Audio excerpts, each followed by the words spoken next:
Once and welcome back to my channel. अभी जो हम टॉपिक पढ़ाएंगे क्लास 11 के बच्चों के लिए, क्योंकि चैनल ही मेरा क्लास 11-12 के लिए, इसमें बीकॉम काम नहीं पढ़ाते हैं। तो क्लास 11 के बच्चों का एक चैप्टर आज हम पढ़ाएंगे, वो हो गया bank reconciliation statement. Bank reconciliation statement, देखिए क्या होता है ना, सबसे पहले समझना पड़ेगा क्या होता है और क्यों बनाते हैं। ठीक, देखिए होता क्या है कि कोई भी बिजनेसमैन जब बिज़नेस करता है तो उसको एक बैंक में अकाउंट रखना जरूरी होता है। जरूरी इसलिए होता है, मानिए हम बिज़नेस कर रहे हैं, मेरा एक बिज़नेस चल रहा है, हम इस बात का गारंटी दे सकते हैं कि हम अगला को कैश पेमेंट करेंगे। ठीक है, ये हो सकता है हम कर सकते हैं, लेकिन सभी को ही हमको कैश देगा ये संभव नहीं है। चेक भी आ सकता है, कहीं से ड्राफ्ट भी आ सकता है, या कोई हमसे ऑनलाइन पेमेंट का भी डिमांड कर सकता है। तभी मॉडर्न में ऐसे ही होता है।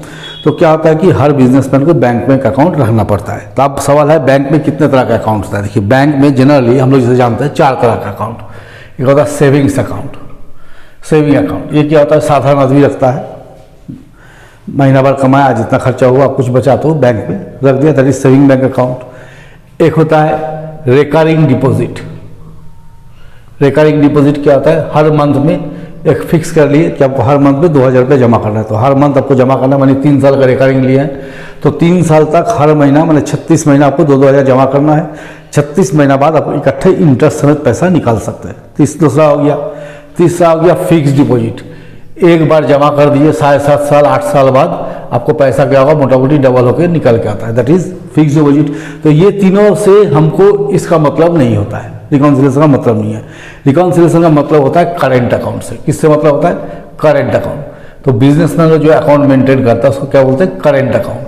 करेंट अकाउंट में क्यों मेंटेन करता है, क्योंकि करेंट अकाउंट में कुछ फैसिलिटीज़ होता है, जैसे कुछ इंटरेस्ट वगैरह नहीं मिलता है, लेकिन फैसिलिटीज़ कुछ होता है। क्या फैसिलिटी होता है कि आप कितना भी ट्रांजेक्शन इसमें कर सकते हैं, दिन में कोई ट्रांजेक्शन का लिमिट्स नहीं होता है। दूसरा बात होता है कि इसमें ओवरड्राफ्ट फैसिलिटी होता है। ओवरड्राफ्ट सबको नहीं मिलता। ओवरड्राफ्ट क्या है, सपोज कीजिए मेरे अकाउंट में, करेंट अकाउंट में 50,000 रुपये जमा है। अब बैंक को लगता है कि ये अच्छा बिजनेसमैन है, इसका क्रेडेंशियल अच्छा है, क्रेडिट अच्छा है, बाजार में गुडविल अच्छा है, तो बैंक हमको, मानिए 50,000 जमा है, बैंक हमको 1 लाख रुपये तक निकालने का लिमिट दे दिया कि आपको 50,000 जमा है, आप 1 लाख तक निकल सकते हैं। तो एक्स्ट्रा हम कितना निकाल लिए, 50,000। तो ये हो गया ओवरड्राफ्ट। इसको क्या बोलते हैं हम लोग, ओवरड्राफ्ट। तो ये फैसिलिटी सभी को नहीं मिलता है, कुछ बिजनेसमैन को मिलता है जो बिजनेस अच्छा करता है, जिसको बैंक रिलाई करता है कि अच्छा बिजनेसमैन है।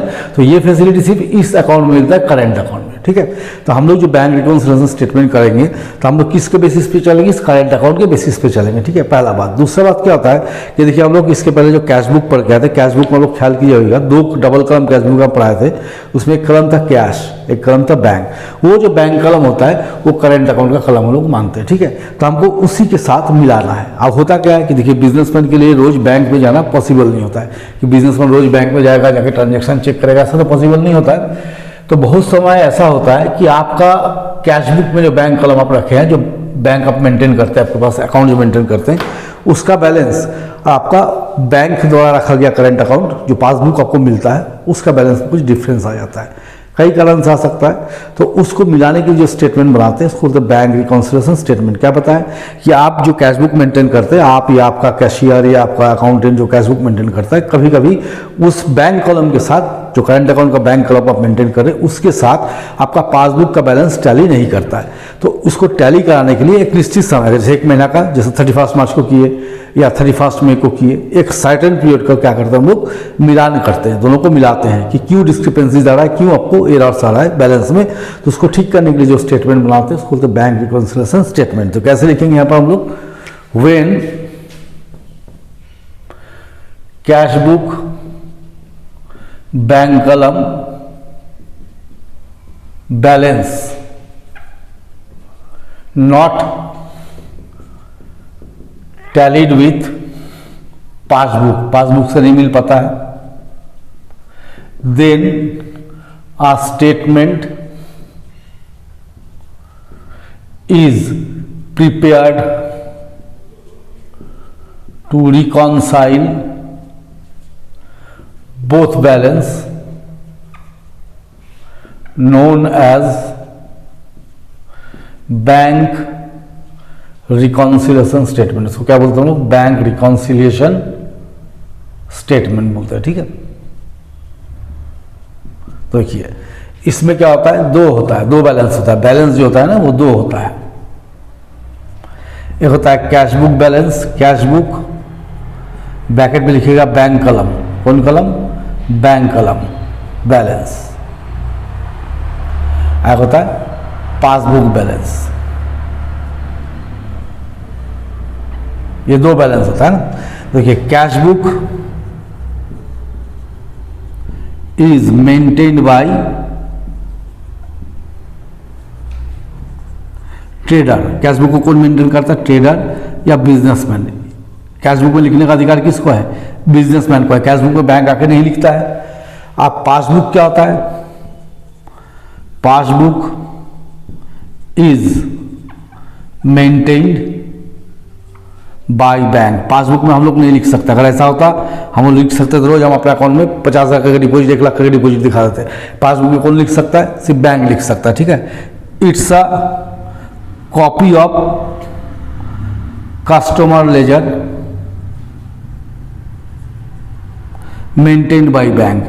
ये क्या होता है, कस्टमर लेजर है जिसको बैंक मेंटेन करता है, उसी का कॉपी हमको देता है, दैट इज पासबुक। जैसे मेरे अकाउंट को जो बैंक मेंटेन कर रहा है उसके अगेंस्ट में हमको एक कॉपी देता है जिसको बोलते हैं हम लोग पासबुक। तो पासबुक में लिखने का अधिकार किसका है, सिर्फ बैंक को। और कैश बुक में लिखने का अधिकार किसका है, ट्रेडर को, ठीक है। आप देखिए जैसे कैश बुक बैलेंस हम लोग बोले यहाँ पर, कैश बुक बैलेंस बैंक कलम है ना, कैश बुक बैलेंस बैंक कलम, इसमें दो बैलेंस होता है, हम लोग को ध्यान रखना है। एक होता है डेबिट बैलेंस, एक होता है क्रेडिट बैलेंस। देखिए डेबिट बैलेंस मतलब हो गया पॉजिटिव बैलेंस, फेवरेबल, माने आपके अकाउंट में पैसा है। कैश बुक का डेबिट बैलेंस क्या शो करता है, फेवरेबल बैलेंस, माने आपके अकाउंट में पैसा है। अगर क्रेडिट बैलेंस है तो इसका मतलब क्या होगा, ओवरड्राफ्ट, आप लोन में चले गए हैं, माने आपका नेगेटिव बैलेंस है। क्या बैलेंस है, नेगेटिव, इसका मतलब क्या हो गया, पॉजिटिव। तो कैश बुक का अगर डेबिट बैलेंस दिया तो लोगों को क्या मतलब रखना होगा, कैश बुक का डेबिट बैलेंस मतलब होता है फेवरेबल, और पासबुक कैश बुक का क्रेडिट बैलेंस मतलब क्या होता है, ओवरड्राफ्ट, ठीक है। उसी तरह अगर हम पासबुक बैलेंस देखते हैं तो इसका भी होता है एक डेबिट बैलेंस, एक होता है क्रेडिट बैलेंस। पासबुक का डेबिट मतलब हो गया ओवरड्राफ्ट, माने आप लोन में चले गए, है ना, ओवरड्राफ्ट, नेगेटिव बैलेंस, ठीक है, मतलब फेवरेबल नहीं है। और क्रेडिट बैलेंस मतलब क्या हो गया, फेवरेबल, मतलब अकाउंट में आपका पैसा है, ये हो गया पॉजिटिव बैलेंस। तो देखिए उल्टा है, कैश बुक का डेबिट मतलब क्या हो गया, फेवरेबल, पासबुक का क्रेडिट मतलब क्या होता है, फेवरेबल। पासबुक का डेबिट मतलब ओवरड्राफ्ट, कैश बुक का डेबिट मतलब क्रेडिट मतलब ओवरड्राफ्ट। तो आप एक चीज याद रखिएगा, मानिए कैश बुक है, ये पासबुक है। कैश बुक में जो प्लस होगा, हम लोग जब अकाउंट बनाएंगे तब वो माइनस, इसमें जो माइनस करेंगे इसमें क्या करेंगे, प्लस, इसमें जो डेबिट करेंगे इसमें क्या करेंगे, क्रेडिट, इसमें जो क्रेडिट करेंगे इसमें क्या करेंगे, डेबिट। जस्ट रिवर्स चलेंगे। जब हम अकाउंटिंग ट्रीटमेंट करेंगे तो जो चीज़ कैश बुक में प्लस होता है वो जगह हम लोग पासबुक बैलेंस में क्या करेंगे, माइनस करेंगे। जो कैश बुक में माइनस होता है उसको पासबुक हम लोग क्या करेंगे, प्लस करेंगे। उसी तरह जो कैश बुक में डेबिट होगा वो पासबुक में क्रेडिट। कैश बुक का में डेबिट होना मतलब पैसा आया, पासबुक में क्रेडिट होना मतलब पैसा अकाउंट में जमा हुआ। कैश बुक में अगर क्रेडिट हुआ दैट मीन पैसा गया, पासबुक में डेबिट हुआ मतलब पैसा निकल गया, ठीक है। तो ये हम मोटा मोटी आप लोगों को समझाएं। अब हम लोग इसमें एक डिस्कस करेंगे कि क्यों नहीं मिलता, कारण क्या है, ठीक है, उसको हम लोग अभी डिस्कस करते हैं। चलिए इसको मिटा लेते हैं हम। आप लोगों को जिसको जरूरत होगा स्क्रीनशॉट ले लीजिएगा, ठीक है। तो देखिए नहीं मिलने का कई कारण होता है, क्या कारण होता है, मिटा के शुरू करते हैं। जैसे मानिए हम एक सर्टेन पीरियड का अकाउंट बना रहे हैं, मान लीजिए हम 31 मार्च का अकाउंट बना रहे हैं। 31 मार्च 2020 को हम लोग रिकॉन्साइल कर रहे हैं, बैलेंस नहीं मिले करते। तो इससे पहला आपका रीजन मानिए, cheque issued to X on 28 March but not presented for payment. तो सपोज कीजिए ये 20,000 का चेक हम दिए, तो मानिए मेरा कैश बुक है, ठीक है। यहाँ कैश बुक में मेरा बैलेंस दिख रहा है टू बैलेंस BD, मानिए मेरे पास 50,000 रुपया है। आज मानिए ये 28 मार्च है। आज हम जैसे चेक इशू करते तो कैश बुक में क्या एंट्री लिखेंगे, किसको चेक दिए, एक्स को, बाई एक्स, कितना दे दिया, 20,000। आप मेरा बैलेंस कितना शो करेगा, 50,000 था, 20,000 का चेक चला गया ना।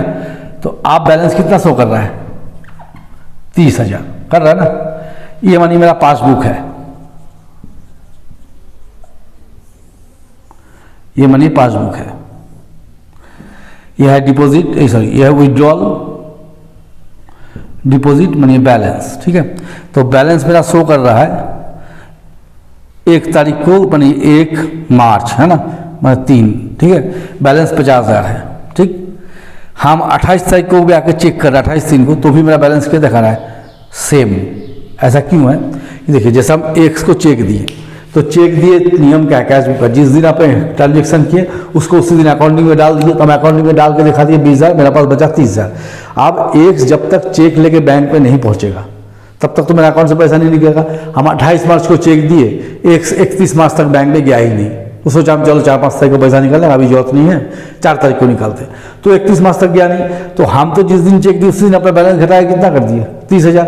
अब ये चेक लेके 28 तारीख तक पहुंचा नहीं, चलिए 28 क्या 31 मार्च तक भी नहीं पहुंचा, 31/3 को जब बैलेंस किए तब भी मेरा सेम है, मैंने 50,000 ही बैलेंस है।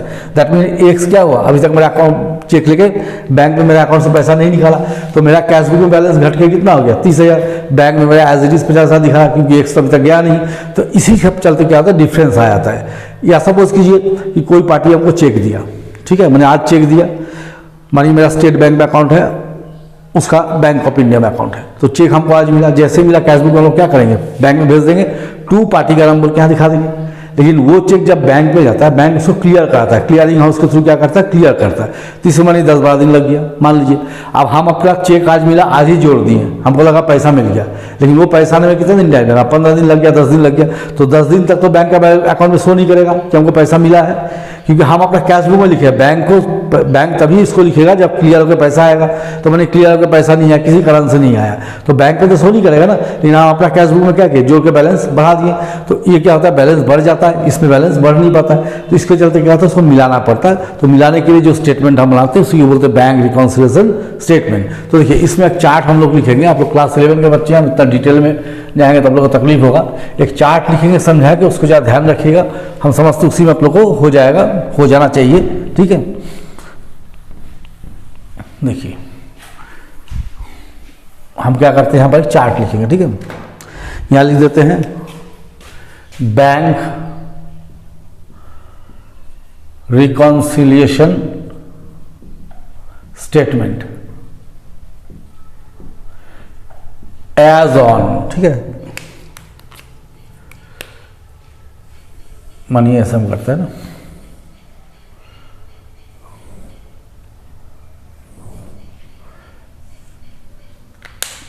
ये हो गया प्लस आइटम, ये हो गया माइनस आइटम। जैसे मैंने यहां लिखते हैं debit balance as per cashbook, मैंने कैशबुक का डेबिट बैलेंस दिया हुआ है, इसको प्लस में लिखना होगा। अब इसमें लोगों को क्या क्या ऐड करना है, क्यों करना है, देखिए ऐड नंबर 1 देखिए, check issued but not presented for payment, मानी किसी पार्टी को हम चेक दिए कि जाओ मेरे अकाउंट से पैसा निकाल दो, हम अपना कैश बुक गया कि उसको माइनस कर दिए, लेकिन पार्टी चेक लेके बैंक में पहुंचा ही नहीं, तो मेरे अकाउंट से पैसा गया नहीं ना, तो अपना कैश बुक बैलेंस में क्या कर लेंगे, ऐड कर लेंगे। Check issued but dishonour on presentation, यानी किसी व्यक्ति को हम चेक दिए कि जाओ मेरे अकाउंट से निकाल लो पैसा, वो बैंक में गया भी किसी कारण से, चाहे मेरा सिग्नेचर नहीं मिला हो या चेक कटाफटा निकाल गया हो, किसी कारण से चेक क्या होता है, बाउंस हो गया, तो मेरे अकाउंट से पैसा निकला नहीं ना, तो हम क्या करेंगे, प्लस कर देंगे, ठीक है। थर्ड देखिए, interest allowed by bank but not recorded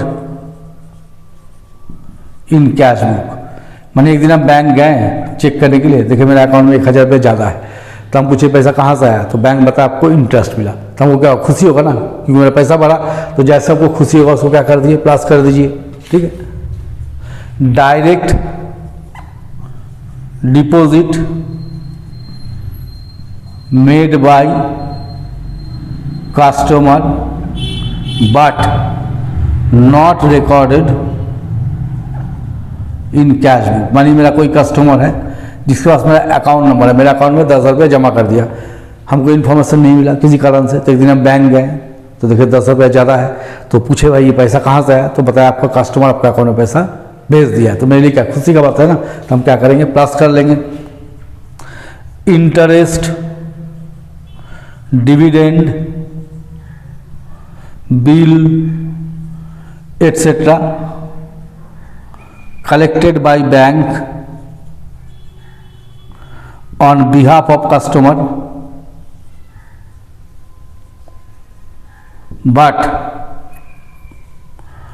not recorded in cash book। अब ये क्या होता है देखिए, जैसे आप लोग आगे जगह इकोनॉमिक्स पढ़िएगा तो उसमें बैंकिंग चैप्टर पढ़िएगा, तो जब फंक्शन ऑफ बैंक पढ़िएगा तो फंक्शन ऑफ बैंक में आपको दिखाएगा बैंक का दो तरह का फंक्शन होता है, primary function, secondary function. Primary function में क्या होता है, डिपॉजिट एक्सेप्ट करना, लोन देना, दैट इज प्राइमरी फंक्शन।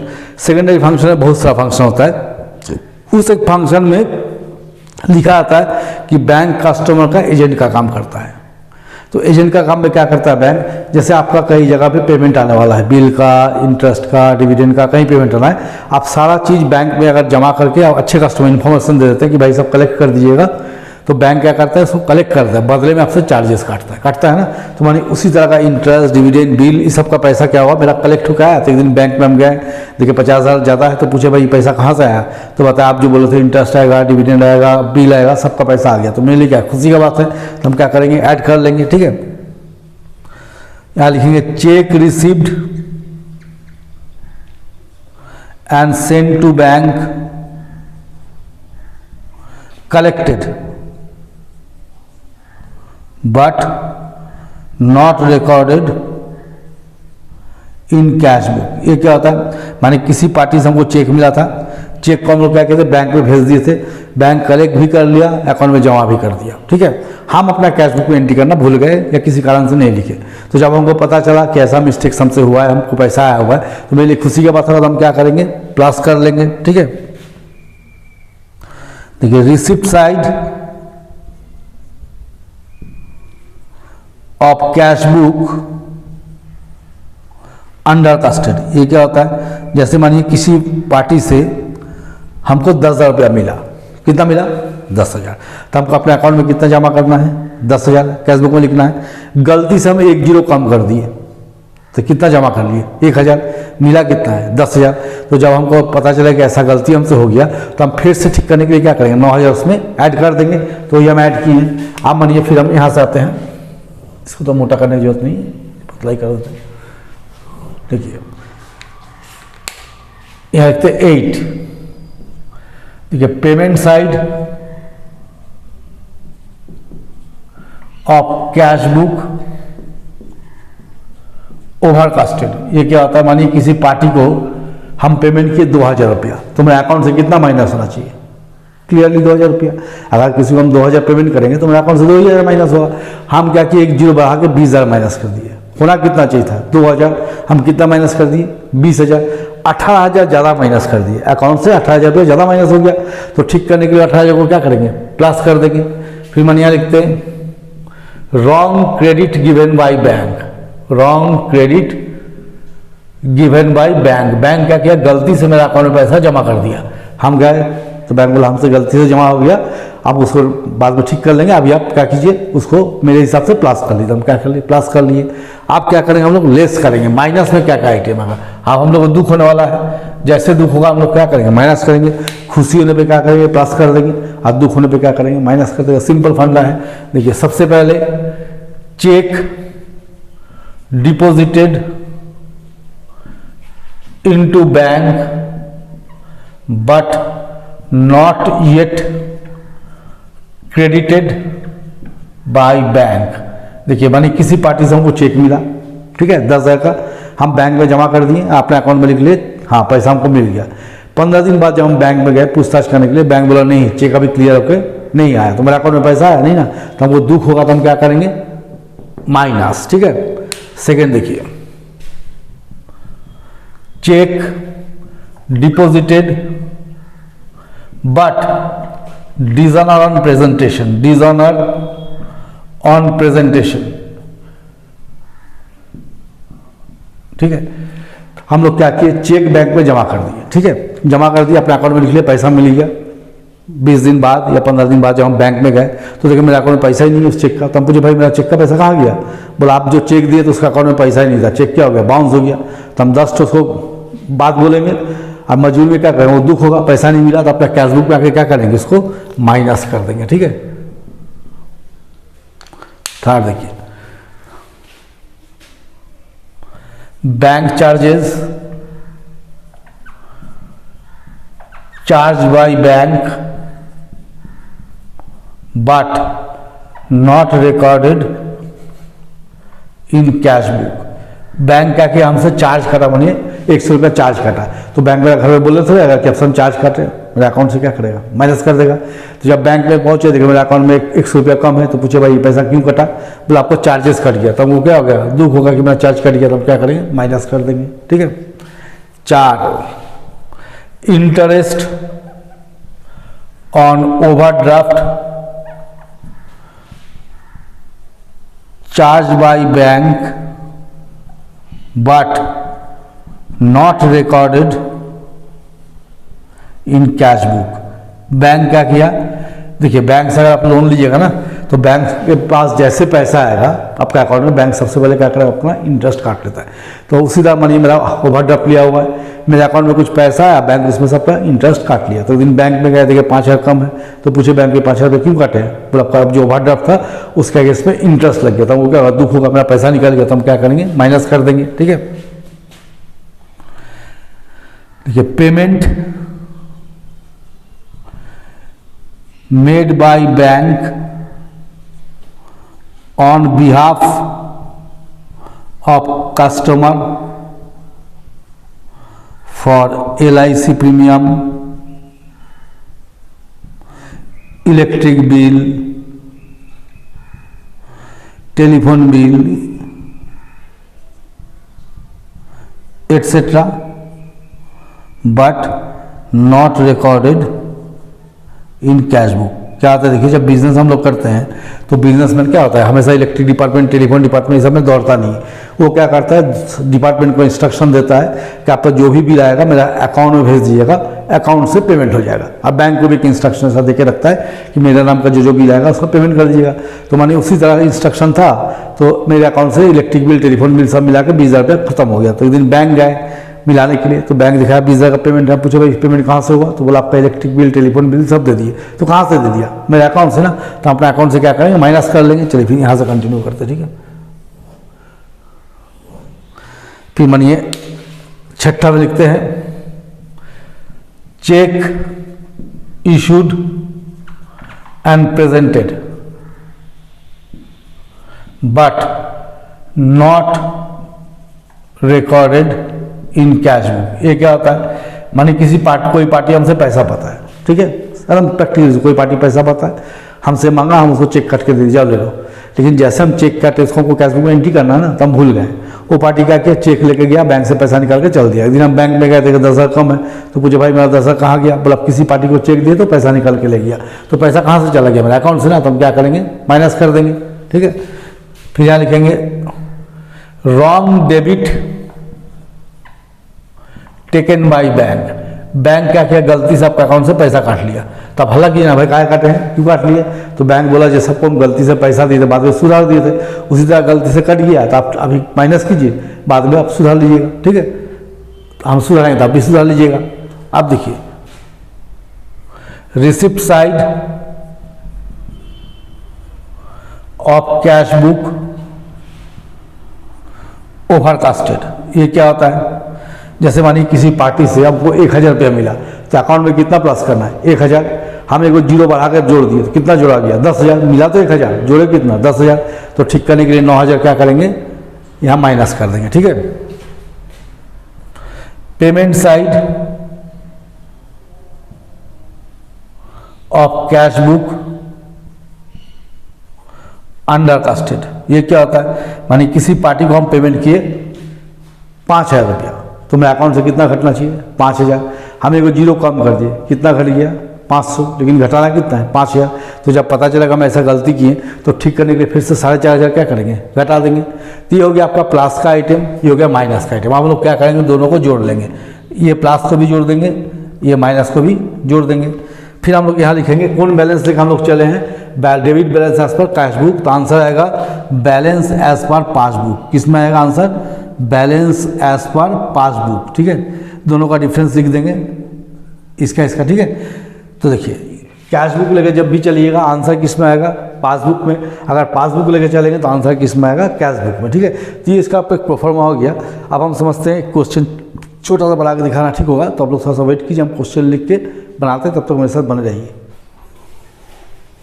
देखिए यहाँ पर एक हम क्वेश्चन बोर्ड में लिखे हुए हैं, DK गोयल का क्वेश्चन नंबर 1। टॉपिक है when debit balance as per cash book is given. Simple question है, आज जब स्टार्ट किया तो सिंपल से स्टार्ट करेंगे, धीरे धीरे सभी तरह क्वेश्चन बनाएंगे। चलिए स्टार्ट करते हैं। देखिए क्या लिखा है, रिमझिम limited had a current account with state bank of India. रिमझिम लिमिटेड का क्या है, करेंट अकाउंट है स्टेट बैंक के साथ। ऑन 31 मार्च 2017 द बैंक कलम of the cash book showed a debit balance of 1,54,300। Cash book का बैंक कलम कितना बैलेंस शो कर रहा है, 1,54,300। कैसा बैलेंस, डेबिट बैलेंस। ठीक है, however bank statement shows the different balance. Bank क्या कर रहा है, डिफरेंट बैलेंस शो कर रहा है, और किस लिए एरर हुआ ये दिया हुआ है। ठीक है, तो जैसे क्वेश्चन को स्टार्ट कीजिएगा तो सबसे पहले हम लोग क्या लिखेंगे, यहाँ पर दिया डेबिट बैलेंस, तो लिखेंगे debit balance as per cash book. कितना दिया है, 1,54,300। प्लस में लिख दीजिए 1,54,300। अब पहला आइटम डिस्कस करते, देखिए check deposited but not yet credited by bank. हमको चेक मिला, हम चेक को अपने पास लिख लिए, अब बैंक में डिपॉजिट कर दिया, बाद में पता चला पैसा नहीं मिला, अभी तक पैसा नहीं है, तो हमको क्या होगा, दुख होगा ना। हमको इतना ही सोचना है खुशी हो रहा है कि दुख हो रहा है। दुख होगा तो माइनस कर दीजिए, खुशी होगा तो प्लस कर दीजिए। तो चेक बैंक में जमा किया, अभी तक पैसा नहीं मिला, तो हमको दुख होगा ना, हम क्या करेंगे, माइनस कर देंगे। तो check deposited but not yet credited by bank. Bank अभी तक उसका पैसा कलेक्ट नहीं किया, तो मेरे अकाउंट में पैसा नहीं है, तो हम क्या करेंगे, माइनस कर देंगे। दूसरा देखिए check issued but not presented for payment. किसी पार्टी को हम चेक दिए कि जाओ मेरा पैसा निकाल लो, पार्टी अभी तक पैसा नहीं निकालता, हमको क्या होगा, खुशी होगा ना, मेरा पैसा बचा हुआ है, तो हम क्या करेंगे, प्लस कर देंगे।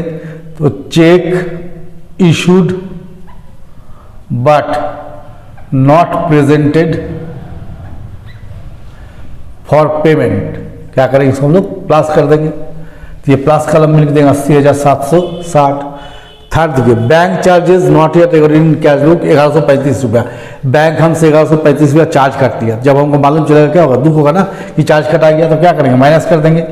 तो bank charges not recorded in cash book. Bank का चार्ज कैश बुक अभी तक रिकॉर्ड नहीं हुआ, तो माइनस कर दीजिए। फिर क्या लिख रहा है, check receive by bank direct from trade debtor. एक डेटा क्या किया, मेरे अकाउंट में डायरेक्ट 1,35,200 जमा कर दिया। तो यदि हम बैंक में गए, पता किए, तो पता चला हमको 1,35,000 मिला। भाई कहाँ से आया, बोला आपको कस्टमर दिया था, वो क्या होगा, खुशी होगा ना, तो हम अपने अकाउंट में क्या करेंगे, प्लस कर लेंगे। तो direct deposit made by customer but not recorded in cash book, CB कितना है, 1,35,200, क्या हो जाएगा, प्लस हो जाएगा। Insurance premium paid by bank as per standing order but not yet recorded in cash book. Bank क्या किया, मेरे को इंश्योरेंस प्रीमियम पेमेंट कर दिया, तो बैंक अपना घर से नहीं देगा, मेरे अकाउंट से काट के दिया ना, तो मेरे अकाउंट से कितना माइनस हो गया, 15,400। तो insurance premium paid by bank but not recorded in cash book, कितना, 15,400 मेरे अकाउंट से माइनस होगा। फिर देखिए dividend collected by bank but not recorded in cash book. Bank क्या हुआ, मेरे को डिविडेंड कलेक्ट करके 1,000 मेरे अकाउंट में जमा कर दिया। तो जिस दिन हम बैंक गए, पूछे भाई 1,000 कहाँ से आया, तो आपको डिविडेंड मिला, तो मेरे लिए क्या है, खुशी का बात है ना, हम क्या करेंगे, प्लस कर लेंगे। तो dividend collected by bank but not recorded in cash book कितना आ गया 1000। अब हम लोग दोनों साइड जोड़ेंगे, है ना, टोटल करके देखेंगे किधर कितना आ रहा है। तो जोड़ते 1,54,380,760, 1,35,200 और 1000, तो आ गया 3,71,260। प्लस साइड में आ रहा है, मेरा जमा में है 3,71,260, इतना पैसा प्लस में है। और कितना पैसा कटा 75,450, 1,135 और 15,400, ये हो गया 91,985। तो देखिए प्लस मेरा ज़्यादा है ना, प्लस ज़्यादा मतलब पैसा है मेरे पास, ठीक है। तो हम यहाँ कैसे लिखेंगे, यहाँ हम लोग लिखेंगे कौन बैलेंस लेके चले, कैश बुक। तो यहाँ लिखेंगे credit balance as per passbook. Credit balance as per passbook क्यों लिखे, क्योंकि हम शुरू में ही बताएं कि क्रेडिट बैलेंस अगर पासबुक में है दैट मीन आपके पास पैसा है। तो 371,260 माइनस 91,985, दोनों को माइनस कर देंगे। 371,260 माइनस 91,985, तो 279,275, जिधर ज़्यादा है उधर लिखिएगा 279,275। इतना मेरा पास पॉजिटिव बैलेंस है, जिस साइड ज़्यादा है टोटल बैलेंस आपको उसी साइड लिखना। चलिए देख लेते आंसर यही है ना, कहाँ चला गया, तो डिप्रीजन खुल गया। एक सेकंड हम जरा देख लें आंसर, कहाँ गया, हाँ ठीक है 279,275 यही आंसर है। तो चलिए हम आज आप लोगों के साथ बैंक रिकन्सिलिएशन डिस्कस किए, उसका डिटेल समझाएं और एक क्वेश्चन बनाकर दिखा दिए। यदि आप लोगों को मेरा पढ़ाई पसंद आता है, पहला बार चैनल में आते हैं, जोर से सब्सक्राइब कीजिए और मेरे साथ बने रहिए।